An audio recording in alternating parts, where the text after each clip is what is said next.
Good morning, grade 6. I hope everybody had an awesome and fun long weekend and you're ready for today's lesson. So let's get started. So today we will be doing language, right? So before I begin with my slides, I would like everybody to please open up their textbooks on page 100 to 101, right? So like I said, we'll be doing language today. And I will be going through these two blocks in my slides, so you can just follow with me as I go along. So like we know, many verbs are made up of two words, not just one. So for example, my sentence is, I am writing a story. So here we can see that writing is our verb, but there is something in front of it which says am, right? Then our second sentence is, we shall be running in the race. Once again, we can see we have our verb running, but in front of running, we have the words shall be. Right, so the verbs writing and running are helped by a very special verb called an auxiliary verb. Right? So, what is an auxiliary verb? Auxiliary verbs help to form the tense of the sentence. So the main auxiliary verbs are to be, to have, and to do. So let's look at some examples of sentences. So it reads, I was writing a story. Was, as you can see I've highlighted, is our auxiliary verb because it's giving us a tense, right? In the sentence. Number 2, we are running in the race. Once again, are is our auxiliary verb because it's forming a tense in the sentence. It's telling us that we are currently doing it right now. In the present, we are running in the race. Then we have other auxiliary verbs which are always used with the infinitive verb without to. So they can be words such as shall, will, must, could, should, may, can, might, or would. Right? So to refresh, an auxiliary verb helps to form a tense in a sentence.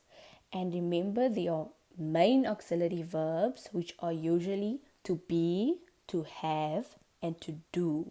Right? Please remember that wherever you see a copy slide, please copy that in your book. Okay, so let's look at some examples of auxiliary verbs. So here I have the word am, right? And in my sentence it says, I am sorry for what I have done, right? So it shows us a tense in the sentence, right? Someone is sorry for what they have done, which tells us that it happened in the past, right? So that's the tense it's giving us. Then we have the word is. He is a great all-round player. Once again, it's giving us a tense, right? It's telling us that in the present that he is a great player. So you're more than welcome to pause the screen, pause the video, read through the rest of the examples. But for now, I'm going to move on to the next one. So now we have present perfect, right? So what is the present perfect tense?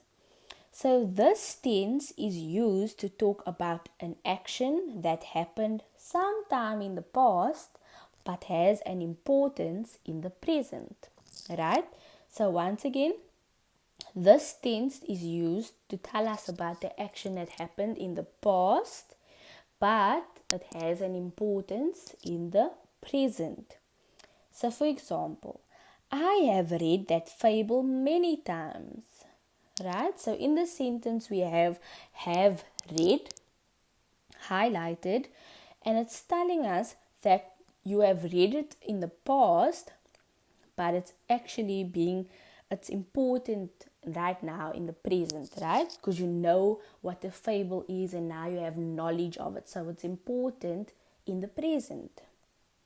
So present perfect tense, it is formed by putting have or has in front of the past participle. So remember, the past participle usually ends in a ed or a d or a t or a en, right? For example, we have the words moved, learnt, taken, or chosen, right? So once again, a present perfect tense is always formed by putting a have or has in front of the past participle. So like we can see in our sentence, we have the word have, right, which is our present perfect tense, and it's in front of a past participle.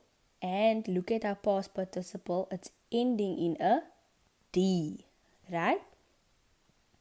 So let's continue.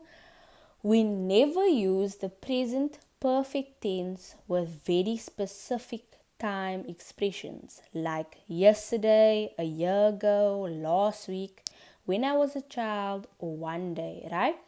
So we never use the specific tense if there is a specific time expression, like they gave us examples of yesterday. So for example, I read that fable yesterday. So that is the correct way of presenting a present perfect tense.